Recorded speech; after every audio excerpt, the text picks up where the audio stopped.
우리 성경의 내용이 우리 인생의 내용이 되어야 되죠.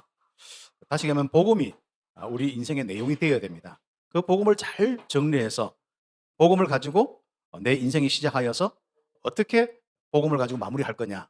그 내용이 이스라엘에게는 삼절기를 통해서 계속 기념하면서 바로 각인뿌리 체질을 만들었습니다.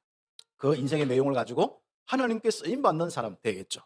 그래서 새 일에 여호와의 새 일에 쓰임 받는 남은 자들, 이 렘넌트 운동을 위한 24시 성전을 위해서 지금부터 기도하고 생각하고 어떻게 내가 응답받을 것이냐, 우리 교회는 어떻게 응답받을 것이냐, 기관은 어떻게 응답받을 것이냐, 그렇습니다. 그래서 실제로 우리 성전이 바로 24시 RUTC가 될 수 있는 이런 축복을 우리가 어떻게 기도하고 인도받느냐 하면 여러분 기도해 보십시오. 중남미에 일단 스페인시권과 또 포르투갈권, 영어권도 있고 뭐 프랑스 쓰는 데도 있고 있습니다. 이런 중남미 이 현장에 제자들과 이 렘넌트들, 그렇죠. 그래서 이 중남미 46개하고 237 나라 이 렘넌트들이 이곳에 머물면서 함께하는, 머무는 자체부터 영적 분위기가 달라집니다. 이를 놓고 가장 필요한 게 사역자더라고요. 제가 지난 주간에도 여러 가지 렘넌트들을 놓고 생각해 보니까 아무리 좋은 시스템이 있어도 결국은 사역자, 목회자와 중직자뿐 아니라 실제로 우리 청년 렘넌트들 사역자들이 너무 참 중요한 부분입니다. 이 사역자들이 복음 성량, 복음을 가졌는데 복음적인 이런 체질과 성량이 있느냐 없느냐, 이게 굉장히 참 중요한 부분입니다. 그런데 문제는 성도들의 문제가 아니라 바로 그 지도자들의 문제고 사역자의 문제입니다. 그래서 제가 이제 전국과 전 세계 렘넌트 뭐 대학이나 우리 청소년 미션홈 한다는 그 이야기를 들어보니까 주로 복음 때문에 뭐가 문제가 온 게 아니고 결국 사역자들의 그런 복음적인 아닌 그런 결정과 그런 삶 때문에 갈등하다가 무너지는, 이 미션홈이 지속되지 못하는 그런 일들이 좀 일어났습니다. 왜 우리가 성령 충만 받아야 되느냐? 권능도 있습니다. 능력도 있고 역사도 있습니다만은 결국 내가 바뀌어야 돼. 내가 성령의 열매가 맺혀야 돼. 내가 힘이 있어야 돼요. 주로 이제 힘이 뭐 이렇게 없는 부분은 뭐 영적인 것, 지혜, 또 사람 살리는 힘, 이런 것들이 좀 굉장히 필요하거든요. 특히 랩런트들은 전부 성숙한 게 좀 덜하잖아요.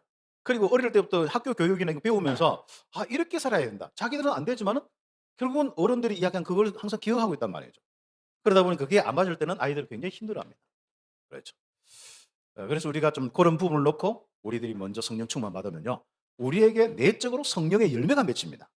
사람은 복음의 삶은요, 내 체질과 각인 이거 가지고 이 복음의 삶을 살기라 하는 건 힘들어요. 그런데 내가 복음을 가지고 성령 충만 받으면은 성령께서 내 생각과 내 마음 계속 움직이다 보면 나도 모르게 형성되는 게 내 성품이에요. 성품 속에서 나오는 것이 이제 여러분에게 담대함도 있고 거기서 절대도 있고 인내도 있고 뭔가 다른 사람을 살리는 모든 것에 양보하는 것도 있고 양선 모든 선을 베푸는 모든 것도 있단 말이죠. 그래서 렘넌트 이 사역자들을 키우고 훈련하는 24시 성전 될 수 있도록 그런 기도를 계속해 주시기를 바라겠습니다. 자, 하나님은 남은 자들을 통하여서 교회와 열방들을 살리는 새 일을 행하십니다. 그 시온의 영광에 회복에 하는 부분에 초점이 뭐냐? 남은 자들입니다. 이 남은 자들의 특징은 나중에 좀 뭐 이야기를 하려니 모르겠습니다만은 뭐가 있냐면은, 남은 자들의 특징은 우리끼리 구원받는 이런 개념이 아닙니다. 시작입니다. 남은 자들은 항상 이스라엘의 시작입니다. 그렇죠. 그래서 이스라엘 구원의 역사의 시작이 바로 남은 자들이에요. 그래서 어디까지요? 이 남은 자를 통해서 시온, 예루살렘이 회복되어지고 거기서부터 영광이 어디까지요? 이방에게 빛으로 쫙 전달되는 바로 237 나라까지, 모든 민족 열방까지 이 남은 자들이 사명 감당하는 전도자의 이 다른 이름이 남은 자다. 이들이 흩어졌기 때문에 흩어진 자다. 참고 기다리신 하나님은 남은 자들을 깨닫게 하셔서 새 일을 하시는 겁니다. 그 하나님은 이 한국교회를 기다리시는 거예요. 세계교회를 기다리시는 겁니다. 세계교회가 자꾸 이제 하나님 떠나서 우상 숭배와 딴짓을 막 할 때 하나님 얼마나 참 답답해서 기다리시는 거예요. 그렇죠. 그 하나님께서 기다리실 때 바로 뭐라고 말씀하시냐면은, 너희들이 지금 딱 지적을 하는데요, 고통당하고 어려움 당하잖아요. 이런 많은 부분 속에서 이유가 있습니다. 하나님을 기념하고 하나님 바라보고 뭐 삼절기 기념하면서도, 주로 기념이라 한 삼절기를 가지고 하거든요. 하면서도 진실과 공의가 없는, 속이는, 한마디로 신실함이 없어요. 믿음이 없어요. 진리가 없어요. 그러니까 이 진리와 진실, 이런 공의가 없는 이스라엘, 그래서 하나님은 기다려서 이것을 깨닫게 하셔서 이제는 새 일을 행하시겠다. 그겁니다. 그분이 누구냐? 처음이요 마지막이신 분이 지금 다 나타나서 알아듣게 하신다. 여호와께서는 우리를 유익하도록 하시고 마땅히 행할 길로 인도하신다. 결국은 우리를 골치 아프게 만들고 진짜 마지막에 막 멸망하도록 인도하는 게 아니라 정말 우리 인생을 유익하도록 인도하시고 마땅히 행할 길로, 세계를 살리는 길로 인도하시겠다. 그러겠죠. 그러면서 이 남은 자들을 통하여서 하나님께서는 새 일을 행하는데, 이 남은 자들이 새 일을 행하는 자들이다. 다 타락하고 다 멸망받는데 그 복음 회복한 그 사람들, 그 남은 자들 통해서 이 새 일을 행하신다. 그 여러분 이제 새 일을 행하시는 그 축복을 바로 하나님 주셨습니다. 그래서 여러분이 남은 자들입니다. 여호와께서 택하여 여호와의 영광을 우리 속에 나타낼 종이다. 여호와의 영광을 이스라엘에게 나타낼 사람들이 남은 자들이라. 세계에 나타낼 사람들이 남은 자들이라. 바로 여러분이 먼저 기억할 것은 여러분 한 사람 한 사람이 먼저 여호와의 영광을 여러분 속에 나타나야 되고 우리 교회 여러분 기관에 나타나야 됩니다. 예. 너희를 통하여 이스라엘을 회복시키며 이방의 빛으로 삼아서 여호와의 구원을 땅끝까지 베풀겠다. 그랬습니다. 남은 자가 결국은 여호와의 영광과 우리에게 영광 나타나고 이방의 빛까지, 이게 남은 자들의 축복입니다. 세일의 축복입니다. 그래서 남은 자들은 여호와의 종의 사역을 하게 됩니다. 예수님처럼 종의 사역을 하는 거예요. 모세처럼 종의 사역을 하는 겁니다. 그래서 이사야처럼 종의 사역을 하는 겁니다. 자, 그래서 보면은 그분이 오셔서 이 종의 사역을 하는데 중보자의 사역을 하는 거예요. 백성들을 회복시키는 일에 중보자의 사역을 하는 겁니다. 또 이 구원자의 사역을 하고 인도자의 사역을 하고 위로자의 사역을 하는 겁니다. 그 여호와의 종이 나타났어요. 그래서 이건 이사야를 통하여 말씀 운동을 통하여서 그렇게 하는 부분도 있고 결국 그리스도를 통해서 그 일을 하시는 이런 부분이 있고, 여호와께서 사람을 세우든 했던 간에 직접 오시든 간에 바로 이렇게 우리 인생들을 새롭게 귀중한 회복시키는 사역을 감당하신다 그랬습니다. 여기에 우리가 쓰임받는 사람이 누구라고요? 남은 자들입니다. 하나님의 새 일에 쓰임받기를 예수의 이름으로 축복합니다. 그래서 여호와께서 남은 자들에게 힘을 주시고 사명으로 위로하신다. 49장 14절에서 26절까지 하나님은 시온을 잊지 아니하시고 회복시켜서 새 일에 쓰신다는 겁니다. 열방들이 시온으로 돌아오게 하는 거기에 쓰임받는 거예요. 여호와의 기치를 들어서 다 깃발 들고 있을 때 거기에 모여야 되는데 그 일에 쓰임받도록 하는데 그게 여러분이고 참빛교회고 사명 회복하여서 위로받기를 예수의 이름으로 축복합니다.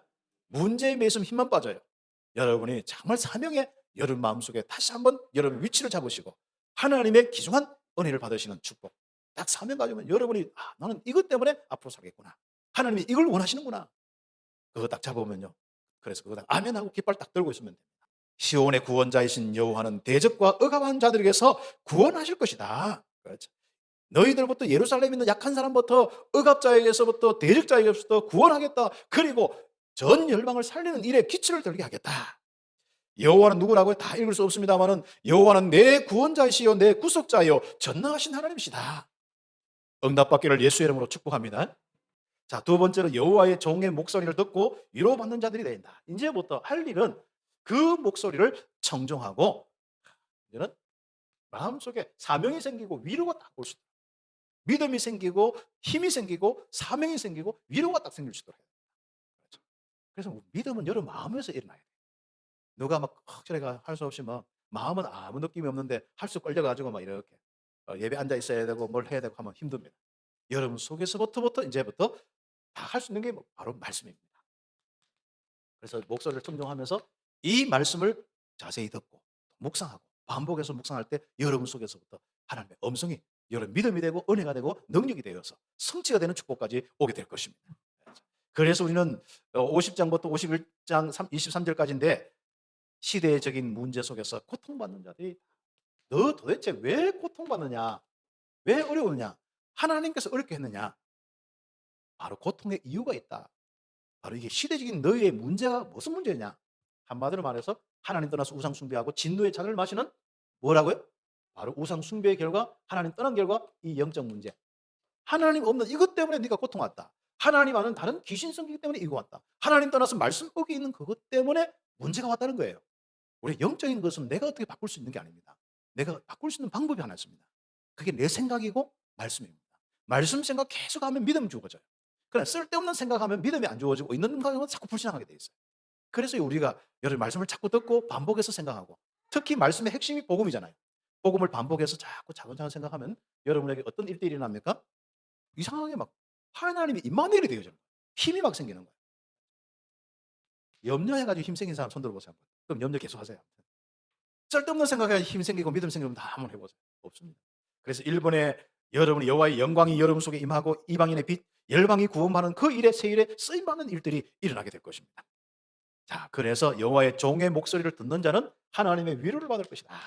그래서 여호와의 영광 정말 드러나는 가운데 한번 보세요. 여호와의 공의를 만민의 빛으로 세우리라. 우리를 통하여서 그리스도의 참된 이 복음이 참된 하나님의 의입니다. 공의입니다.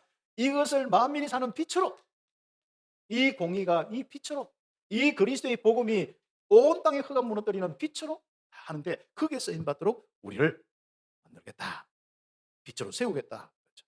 한번 보세요. 홍해를 말리시고 이거 뭡니까? 출애굽 이야기 아닙니까? 바로 마른 땅으로 이스라엘이 걸어가면서 구원하셨는데 바로 구원하신 그 하나님이 너희들을 구속하여서 즐거움과 기쁨으로 삼겠다. 여러분 속에 이제는 슬픔과 모든 괴로움과 고통이 떠나고 기쁨과 즐거움이 넘치는 그 축복을 주시겠다. 은혜 받기를 예수의 이름으로 축복합니다. 여호와의 손에서 분노의 잔을 마셔 비틀거리고 있는 너희, 이제는 그 문제 해결됩니다. 왜 인간이 왜 힘들고 비틀거리느냐? 분노의 잔을 마셨어. 우상 숭배의 결과고 거짓의 결과고 사단 역사의 결과니까 빨리 종의 목소리를 듣고 하나님께 힘을 얻어서 바로 서라. 심지어 그런 비틀거림 속에서 너희들 후대까지도 곤비하고 그물에 걸려서 영양처럼 되어 있는 거예요. 그물에 걸린 영양처럼 되어 있어서 비틀거린 부모가 이제 힘들어서 비틀거리면 자녀라도 잡아줘야 되는데 후대가 잡아야 되는데 그것도 못 잡아줄 정도로 후대도 지금 그러고 있다. 곤비하고 꼴받고 있다. 백성의 억울함을 풀어주시는 여호와께서 분노의 잔을 거두시겠다. 새롭게 여호와의 종을 통해서 새롭게 위로하시고 분노의 잔을 거두겠다. 하나님 최고의 위로입니다. 그렇죠. 그래서 기도 제목입니다. 언약이, 여러분이 여호와의 말씀 언약 듣고요, 이 집중하는 거예요. 그러면 뭡니까? 여호와의 일에 쓰임 받는 남은 자들이다. 하나님의 새 일에 쓰임 받는 남은 자들이다. 그러면 여러분에게 많은 축복이 오는데 그게 위로입니다. 여러분이 어디서 힘을 얻고 어디서 여러분 마음을 알아주겠습니까? 하나님이 알아주시는 거예요. 하나님이 위로하시는 겁니다.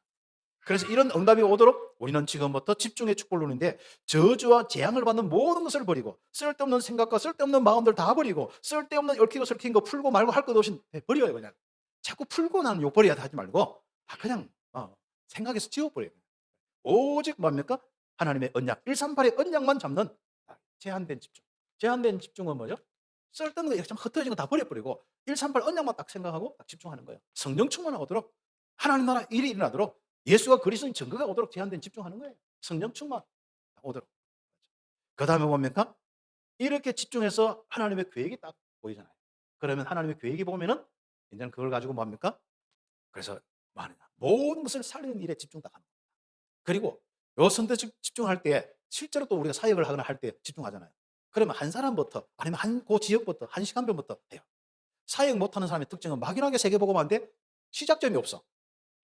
그건 문제입니다. 온 대구 살리고 싶은데 막 꿈은 막 세계복음화인데 시작점이 없어. 여러분 시작점을 가지고 거기서부터 그렇죠. 농부가 농사 짓듯이 어떤 전문성 있는 전문성가가 작은 시작부터 그렇죠. 자기를 필요하면 준비하는 것이면 그 준비부터 하고 차근차근 나가면 됩니다. 선택적 집중 딱 하면서 기도 다 해서 하나님 역사에 나. 그러면서 이것이 이제 모든 부분 속에 살아나야 될 부분이기 때문에 이런 사건, 이런 문제 막 일어납니다. 창세기 3장 현장 막 부딪혀야 되니까, 현장 부딪히니까. 하나님의 현장에 딱 응답받을 때는 모든 것을 하나 되고 모든 것을 살리는 일에, 정지하지 말고 살리고 기다리는 일에 응답받는 겁니다. 그러면 분명히 237 나라, 분명히 살리는 그 일들이 일어나는 그 부분입니다. 그래서 그 살리는 일에 딱 하나 되는 겁니다.